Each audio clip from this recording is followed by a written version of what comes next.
everyone, and welcome back to another episode of the Bodcast. Carrie here, and Ian. Oh, you're going to say Andy and yourself now? I don't know. Weird. I'm sorry. Did I talk too soon? You did, yeah. I didn't give you the cue yet, but that's fine. Ian's here, and he's being annoying, clearly. So we got a fun episode this week. We've taken advantage of the fact that it's a two-person podcast and getting both points of view, but separately. So today's episode is all about tips for city building. And so I set Ian some homework to come up with 3 tips for city building, and I tried to come up with 3. I may have come up with 6, and we're going to discuss them. So I figure, because I want to know what you said, I'll make you go first. So 1 tip. So I think the main tip I would say when building a city is to start building. You can spend a long time trying to plan it, and I don't think that's all that helpful until you start putting sets down, seeing how they are next to each other, seeing how much space you've got for roads or rail track or whatever. The planning just doesn't work. And you see some great cities out there and people have clearly planned them really well, but they're very rarely the person's first city. Yeah. So you learn those mistakes, or you learn those things that you want to do on your first city, and that allows you to plan your second city in a lot more detail. But yeah, this whole, I'm going to draw it all out, I'm going to have exactly which set goes where and what gaps between them, it doesn't work. So that's quite handy, because one of my 6 was expect rework. You can't get it right first time. So it goes with what you say, is that you just got to get on and build it. And that's something we really didn't do to start with, because we were trying to map it all out and get going. And I didn't want to get it wrong, but it's inevitable. You're going to get it wrong. You're going to put things down. Lego. Yeah. The idea is that you rebuild it. Yeah. So you'll put a set down and you think, actually, I don't like where it is.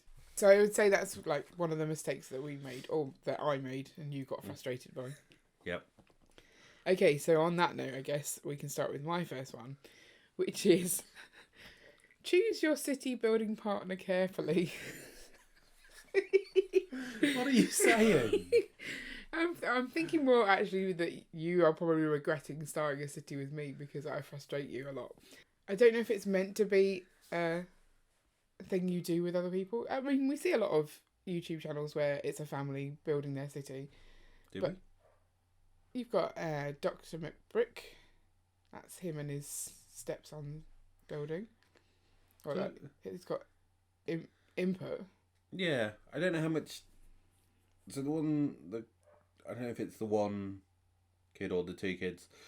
They play with the city and they do scenes and stuff in it because they'll be moving stuff around. I don't know how much they help in the building of the city. I think that because they're getting older, I would say that the one, Adrian, okay. I think he always talks about they work on it together, but I don't know. Okay. That's the impression that I got, is that it was a joint effort.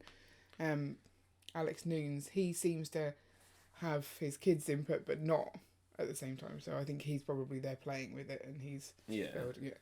But then Brixie, he's got his wife helping, but then it's not clear to me who's setting the direction. And that's the thing that I think we struggle with, is that you want to get going and build, and I want to think about it a bit more, and maybe think about it a little bit more. So I think you have to make sure you've got a good partnership, maybe. Yeah. And I think we do okay. We do okay. We just get a bit annoyed with each other sometimes. And I think if you're going to choose your kids to build with, expect them to destroy your city along the way. Just expect mayhem. So yeah, that was one of my controversial tips for city building. So city building tip number 2 from Ian. I can't remember what my second tip was. Oh, you're kidding me. Isn't it? You didn't write down your tips? No. I love you, but you are hard work. Okay. Mine is use vertical space to your advantage. Was one of them. Okay. So something that we've realised in having a reasonably sized room is that we're not going to fit it all in. And so if you don't use the vertical space as well, you get less Lego in. So we've got like the underground layer, and we're planning on putting stuff under the tables, and a lot of people put stuff under the tables. But I think specifically in our fairground, we're planning on like stacking sets on top of each other to get more in. So it's not like we're putting another level in, and just to give it height, we're actually trying to get more in from that. So I think you need to use the vertical space. Okay, so that was similar to my third point, which was think about heights. So you want generally your taller buildings, you want around the edge, so you can, and then the shorter ones closer in, so you can see over them. You can then emphasize that more by having different levels with tables or artificially raising sets up, and then also things like suspending stuff from the ceiling, so you can get the planes in and stuff. So you're not just looking down at a city, you're looking all around the room at it. It's all interesting. Yeah, we haven't really done any suspending from the ceiling yet. No, not yet. Yeah, not yet. That's a big can of worms coming. I think because I worry about like it falling on the city. I think that's the thing. That won't be a problem. Wow, it's another level of having to avoid as well. When you're trying to get round the city. Yeah. Which is less of an issue for me, I guess, but more for you because you're tall. Yes. So you'll stand up and knock down a plane or something. So from that point, I guess one of my other points was to choose a single viewing angle. I think that's something that we really struggle with, that we have multiple viewing angles in our city, and therefore working out where to put a set is kind of tricky, because you're like, well, it looks good from this angle, but if I walk over here, which I can do, it doesn't look as good. Does that make sense? You don't agree? I'm not sure. I think focusing everything on a single viewing angle makes it a bit too, I can't think what the word static is. Or maybe you don't go in to explore it. Yeah, you're just looking at it from a distance. You're not less interactive, I guess. It's less intriguing. You want to be able to go, oh, I can see the side of that building. I want to walk around so I can see the front of it. Kind of things like that. I mean, obviously, if something's open backed, then you need to decide whether you want to have open backs viewable from all different angles, or whether you want to hide them away, or encase them. I think that's as in put something up. Yeah. I mean, I think we maybe have too many viewing angles though, because we have two standing holes. We have, like, as you come in, that's the one that we sort of concentrate on a lot. Yeah. But then you can walk all the way along, and therefore there are going to be sides where you're not going to like the view of a set. So where we put Barracuda Bay, I kind of feel from the main viewing angle, it's really rubbish. And given that the best viewing angle of that set right now in our city is you have to headbutt the sloping roof, it's not I ideal. don't think it's a rubbish angle that you see it from. No. It's just that most of it isn't visible. So then it's a rubbish angle that you view it from. Well, it's not like... So, Barracuda Bay, the bottom section of it is open backed. Yeah. All of that is hidden, so you're not seeing the inside of it as such, which I think is... But you're not getting the striking front view, which is the one that people buy it for. Yes. I don't know. But I'm not sure how you can fix that without going, well, none of your sets can be orientated in this direction at this section of the city. And that limits your choices too much. Must be a way around it. I mean, getting some sort of webcam on that wall or something so you can see that view maybe would be useful. I remembered what my second one was. Hey, right, okay, let's go back before you forget. So obviously the first one I said just build, but before that I think you need to do some, not planning, but deciding. So you have some decisions to make. Yeah. So things like, do your minifigures have to have yellow heads? Do you include mini dolls? are dragons acceptable in the city? So those kind of the setting of it. So you're not saying what goes where, but you are saying, well, am I going to have futuristic buildings in here, or am I keeping it? You're essentially setting your parameters for the city. This is the world that this city is set in. Yeah. And I will stick to those parameters, but then I can build within that. So kind of guidelines and things. Yeah. Yeah. I mean, on the mini dolls point, I'm getting closer to wanting to put the mini dolls in. I don't know if that's controversial to you. I don't know. We've got so many of them now, and a lot of them are really cool. Like the clothes are cool. The faces. The thing that you do get with the Friends range is because it's the same characters pretty much. The hair and heads look all the same. Right. But I really like the outfits. How interchangeable is the hair? With the minifigures. Yeah. Yeah, I don't know. Leah's been putting quite a lot of our video, the Candy Mermaid and things, on her mini dolls. Right. So I guess it goes that way. But and she has definitely been changing her mini dolls onto the minifigures that then she stole from me. So I'm a bit worried that will then stretch them or not, because they're kind of more rubbery, aren't they? Yes, they do tend to be. So I don't really know. Okay. Maybe that's one to look into, because one, I don't want her to ruin her mini dolls, but two, I guess that's the potential where I can get the hair. But it's not the hair that I want. It's the outfits. I like the outfits. Right. Some of the outfits they're all purpley. No, but I'm saying you could then use minifigure hair on the mini dolls, and then you don't have all the mini dolls looking like the same hair. Okay, yeah, I see your point. Oh well, that definitely goes that way. Yeah. But yeah, they don't match up. But then does it matter? I don't know. I don't want dragons, but then I do want dragons. Dragons look quite cool. I want the elves dragons. I don't want like the big, like mech looking dragons. No. Like Ninjago what about the type sets. dragon from the 3-in-1 castle set, the brick built one? I really hate brick built things. I'm a fan of Lego, but when it comes to... You don't like my shark? The shark is quite cool. No, it's brick built. I know. Okay, there are some things I like, and there are some things I don't like. My snail. Your snail is pretty awesome, yeah. I'm very happy with the snail. I think, it depends. But I tend to prefer the moulded pieces. Unless they're the Friends ones and they're too cutesy. Or unless they're sloths, then I'm fine with that. So, yeah. So that's your 3 done? Yep. Oh, what else have I got? Okay, so I've got 2 more. Expect expense.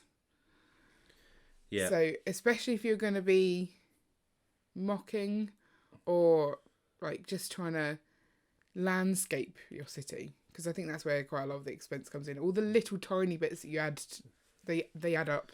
Well, roads are expensive. Yeah. Whether you do it through base plates or the new road plates, you need a lot. Yeah. Making a city isn't just sets. There's all of the extra stuff to make it cohesive and joined up. And that's the bit that actually really does cost a fortune and you don't realise. And especially if you're going to go down the Mills plate route, then that's going to be massively expensive. We're not doing that.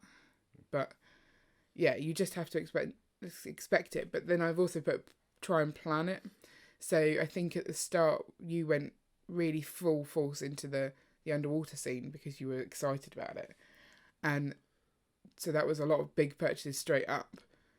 And when you look at your budget, then you're like, oh, I can't really spend on sets now because I've spent that much on that. So I don't know. I don't have a budget. Yeah, you don't seem to have a budget, and I don't seem to have a budget. And I think that's one of the issues we've got. I think maybe as a family, we need to decide on some sort of budget. Okay. And I think we did talk about it. We just don't stick to it. We did. But it's very easy to see your budget as sets and not bricklink orders. Yeah. And so you've bought £200 worth of sets, and then you realise that you've actually spent £200 on parts as well. They all add up. So yeah, try and allow for it in your budget. I think that's probably the point. And then I think the biggest one that I think you need to do, from a mental health point of view, is prepare yourself to run out of room.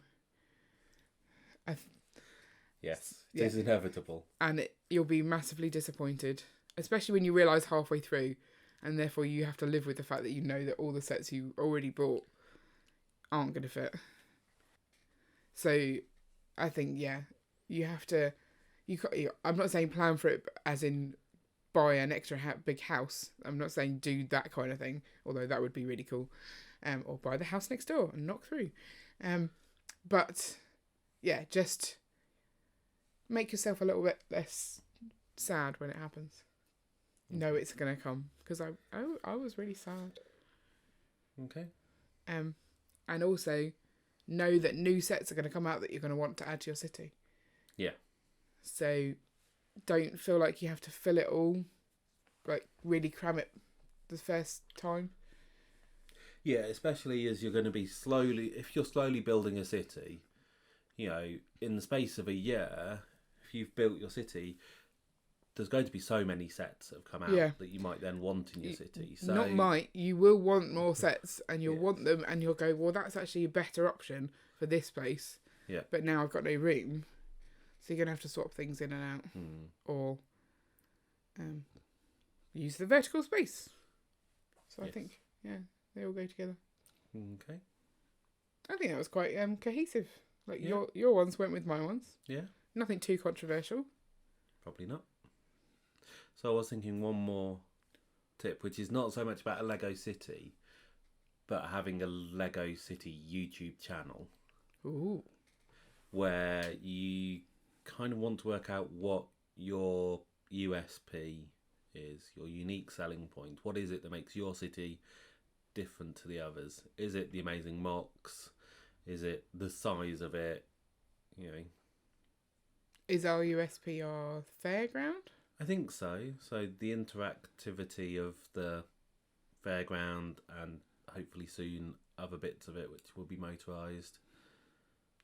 And I think it's not just that ours is motorised, it's that we can make people, allow people to interact themselves. Yeah. And I think that's definitely... Yes, so that's it. So I know that there are other people who have cities where the idea is that actually they let people come in and look at the city. Alex Noons does that. They have groups of children come in and they look at the city and stuff like that. That would be terrifying as a city builder. Yeah. Whereas we can do it remotely. Yeah. But I think having that USP, knowing what it is, gives you a more cohesive YouTube presence. But did we set out with that as our USP? No, I don't think we had one. No, and I think, now we can set direction based on, right, we really want to add this new interactive feature to our live streams. So let's do this in our city. And that actually really helps, like, guide your purchasing and what you focus on next. Yeah, I think it's a good point. Thank you, Ian. That's okay.